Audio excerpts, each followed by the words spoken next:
Hello friends, welcome to my channel Indian law academy. आज हम बात करने वाले हैं लॉ ऑफ एविडेंस के बारे में and major kinds of evidences के बारे में कि एविडेंसेस कितनी तरह के होते हैं। सबसे पहले हम समझ लेते हैं एविडेंसेस टोटल दो तरह के होते हैं। एक होते हैं डायरेक्ट एविडेंस और एक होते हैं इनडायरेक्ट एविडेंस। अब इसमें हम देखेंगे डायरेक्ट कौन से होते हैं और इनडायरेक्ट कौन से होते हैं। ठीक है, सबसे पहले हम देखते हैं लॉ ऑफ एविडेंस में। सबसे पहले जो हम देखेंगे सर्कमस्टांशियल एविडेंसेस के बारे में। सर्कमस्टांशियल जो एविडेंसेस होते हैं वो एक तरह से देखा जाए तो इनडायरेक्ट एविडेंस होते हैं, और this type of evidence is used to infer something based on any series of facts. और जो किसी जो केस का फैक्ट होते हैं उनमें से किसी फैक्ट की जो सीरीज़ होती है उनमें से किसी एक फैक्ट पर या सीरीज़ ऑफ फैक्ट्स पर बेस्ड होते हैं, distinct from the fact that the argument is trying to prove. जिनको और जिन फैक्ट को जो आर्ग्यूमेंट के द्वारा ही ट्रायल के दौरान या कोर्ट प्रोसीडिंग के दौरान उसको क्या आर्ग्यूमेंट के थ्रू ही प्रूव किया जा सकता है। और proof circumstantial evidence are evidence which relies on an inference to link it to the conclusion of fact, जो कि फैक्ट्स पर या उसके कंक्लूजन पर कंक्लूजन से लिंक करता हुआ इन्फेरेंस करते हुए रिलेट करता है। जैसे हम इसे एक एग्जांपल से समझते हैं। मान लीजिए ए ने बी का मर्डर किया है और बी के मर्डर करने के बाद उसने वेपन किसी धारदार हथियार से उसका मर्डर किया है, या उसके ए को मालूम था कि बी को पहले 2 बार हार्ट अटैक आ चुके हैं, तो उसने उसके ऊपर इस तरह से ग्रीवियस हर्ट किया या उसको इस तरह का सदमे वाली बात बता दी जिसे वो बताने से उसको हार्ट अटैक आने के चांसेस थे, या वो टेंशन लेने के बाद हार्ट अटैक आने के चांसेस थे। तो ये चीज़ किसी जो इन्वेस्टिगेटिंग ऑफिसर है उसको इन्वेस्टिगेशन के टाइम पर पता लगती है, तो वो जब कोर्ट प्रोसीडिंग के दौरान कोर्ट के सामने उससे रिलेट करता हुआ, उस फैक्ट से रिलेट करता हुआ जिसके सामने या तो आई विटनेस हो या इनडायरेक्ट कोई विटनेस हो, वो उसे आकर बताए। या जो जिस पर्सन को मारा गया है, जैसे ए ने बी का मर्डर किया, तो बी की बॉडी पर उसके सर्कमस्टांशियल एविडेंसेस पता चल रहे हों जो कि पोस्टमार्टम रिपोर्ट में आ जाएं। इसे एक और केस से हम समझते हैं।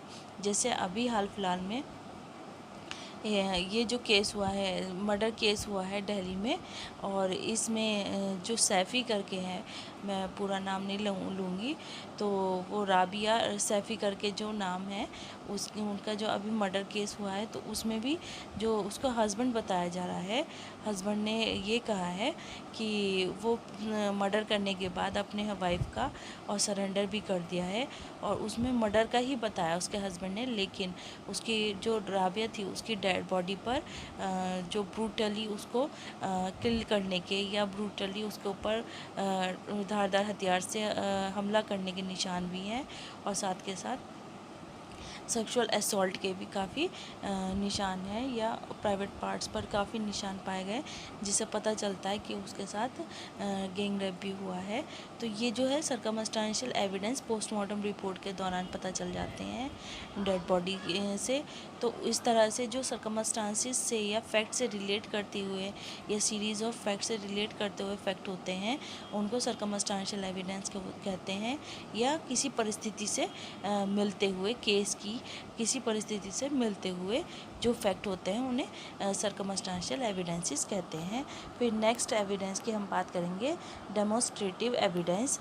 ये जो डेमोस्ट्रेटिव एविडेंस होता है are evidence in form of a representation of an object. इसमें किसी ऑब्जेक्ट को रिप्रेजेंट किया जाता है। जैसे हम एक एग्जांपल से समझते हैं, जैसे ए ने बी का मर्डर किया, तो जिस वेपन से मर्डर किया गया वो एक तरह का डेमोस्ट्रेटिव एविडेंस कहलाएगा।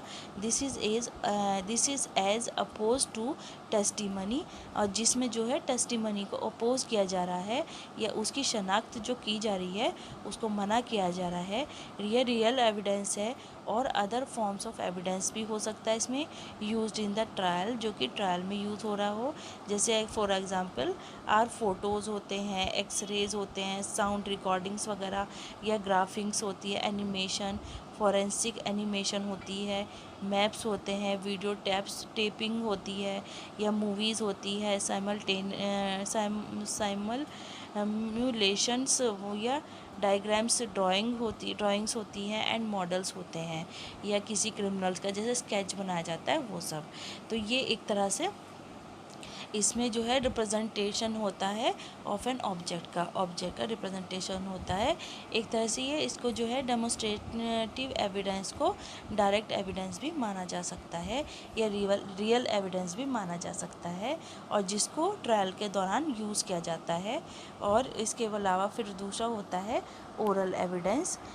ये ओरल एविडेंस जो होता है अकॉर्डिंग टू सेक्शन 60 में इसको बताया गया है of the Indian evidence act 1872 का जो है oral evidence must be direct. Oral evidence को ये बोला जाता है वो डायरेक्ट होना चाहिए। Oral evidence must in all cases whatever be direct, that is to say मतलब कोई आई विटनेस हो या जिसने ये सब देखा हो। It is refers to a fact, जो कि फैक्ट को रेफर्स करे, विच कुड बी सीन, जिसने देखा हो। It must be the evidence of witness who says he saw it, जो कि विटनेस कह सके कि उसके सामने ये सब घटना हुई है। If it refers to a fact which could be heard, या उसने सुना है। It must be the evidence of a witness who says he heard, या उसने देखा है, सुना है, या महसूस किया है, कुछ भी ऐसा। If it refers to a fact which could be perceived by any other senses, या अपने किसी भी सेंसेस से महसूस किया है, और इन एनी अदर मैनर, और किसी भी दूसरी तरीके से। It must be the evidence of a witness who says he perceived it by that sense or in that manner. If it refers to an opinion or to the grounds on which that opinion is held, it must be the evidence of the person who holds that opinion on that grounds। और जिस पर जो है opinion holds करता हो या depend करता हो उन ग्राउंड्स पर, ठीक है। फिर नेक्स्ट एविडेंस के बारे में बात करते हैं। तो नेक्स्ट एविडेंस होता है डिजिटल एविडेंस। जैसे कि digital evidence is any sort of digital file हो सकती है फ्रॉम एन इलेक्ट्रॉनिक सोर्स, और इसको इलेक्ट्रॉनिक जो आईटी एक्ट है या इलेक्ट्रॉनिक एक्ट है उसके अकॉर्डिंग गवर्न किया जाता है। आईटी एक्ट जो होता है इलेक्ट्रॉनिक सोर्सेज के बारे में बात करता है। तो इंफॉर्मेशन टेक्नोलॉजी एक्ट जिसको 2000 का एक्ट कहा जाता है।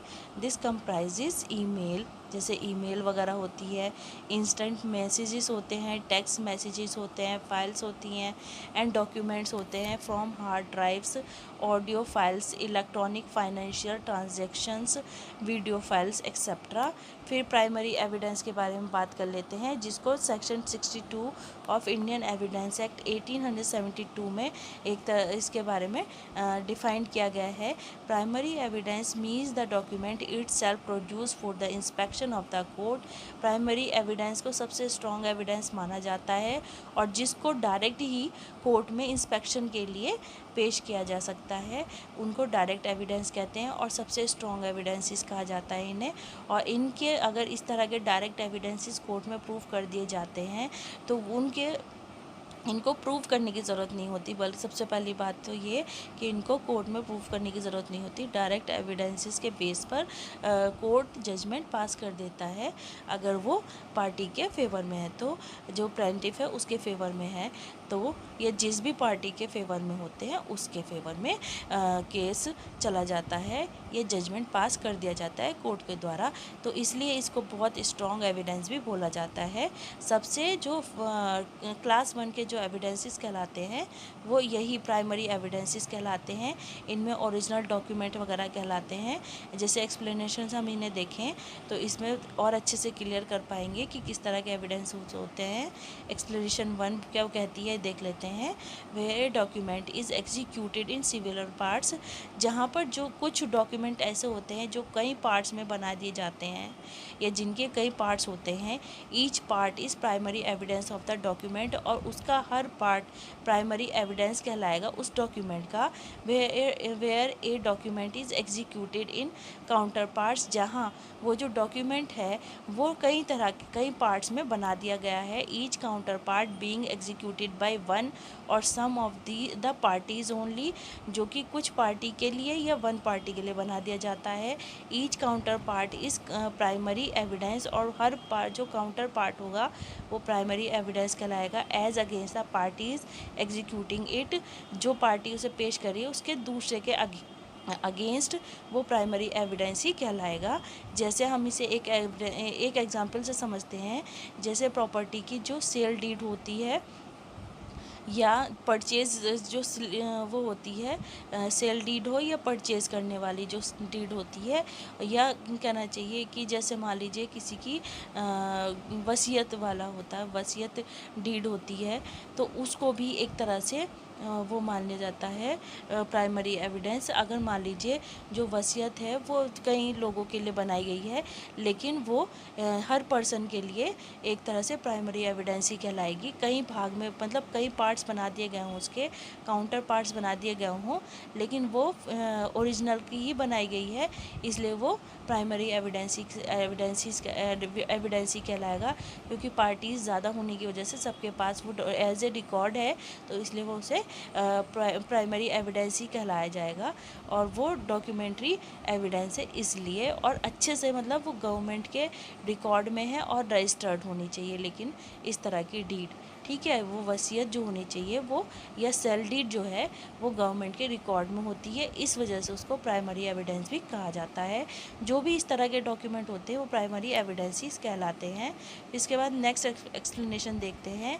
वे a number of documents are all made by one uniform process, जब जो डॉक्यूमेंट है उसको कई नंबर में बना दिया जाता है यूनिफॉर्म प्रोसेस के द्वारा, as in the case of printing, lithography और फोटोग्राफी द्वारा।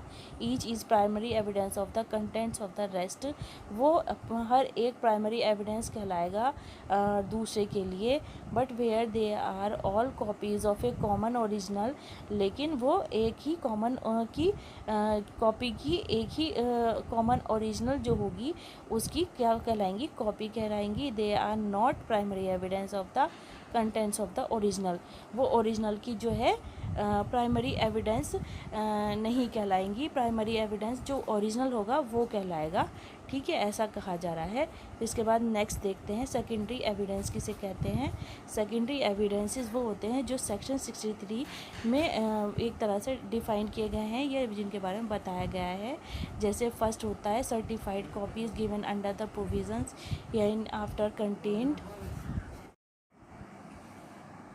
बात करते हैं सेकेंडरी एविडेंस की। As per section 63 secondary evidence means and includes, first point है सर्टिफाइड कॉपीज़। जो सर्टिफाइड कॉपीज़ होती हैं वो कहलाती हैं, जैसे नोटरी वगैरह अटेस्ट करते हैं उनको, या जो रजिस्टर्ड की जाती है गवर्नमेंट के रिकॉर्ड के अकॉर्डिंग उनको, जैसे सेल डीड वगैरह होती है या गिफ्ट डीड होती है, या इस तरह की जो वसीयत वगैरह विल वगैरह होती हैं वो सब, तो सर्टिफाइड कॉपीज़ कहलाती हैं वो, गिवन अंडर द प्रोविजंस या इन आफ्टर कंटेंट, जो कि हम लॉ के अकॉर्डिंग होना चाहिए, ठीक है। फिर उसके बाद नेक्स्ट देखते हैं copies made from the original by mechanical process.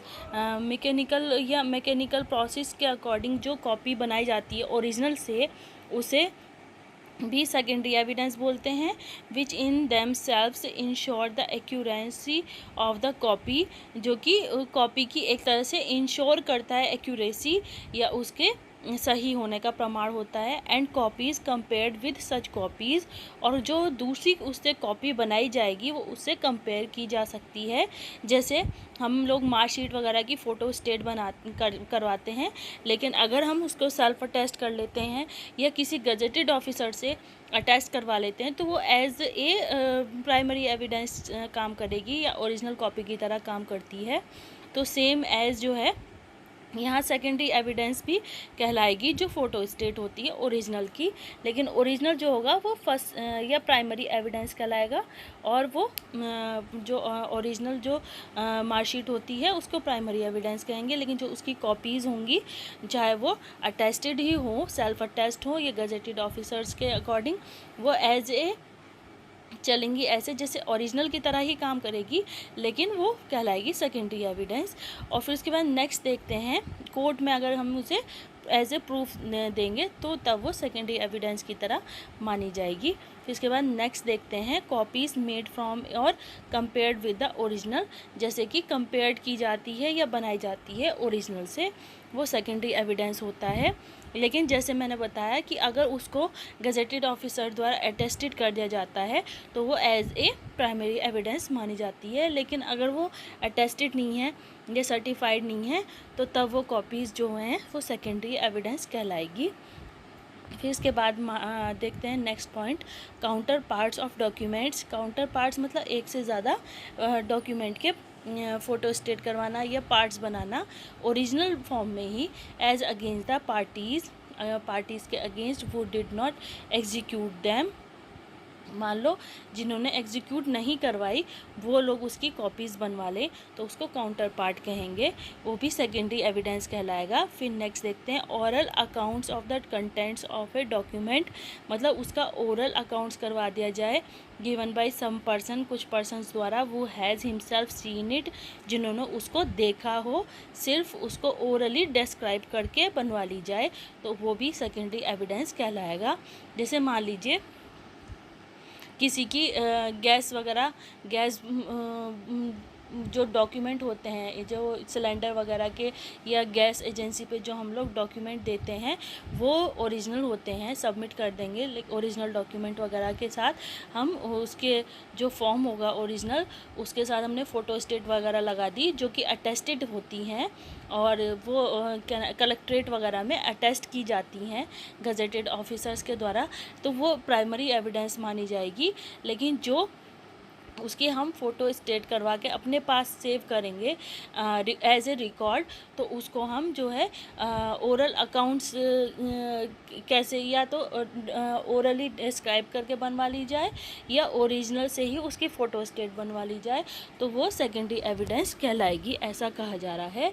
और कुछ चीज़ें ऐसी हैं जैसे मान लीजिए सर्टिफाई करवाया जाता है गजेटेड ऑफिसर से तो उसको एक्नॉलेजमेंट वगैरह लगाया जाता है, एक्नॉलेज किया जाता है, तो वो ओरली डिस्क्राइब किया जाता है तो उसको भी हम सेकेंडरी एविडेंस की तरह मानेंगे, जो उसकी फ़ोटो स्टेट वगैरह हम अपने पास रखेंगे।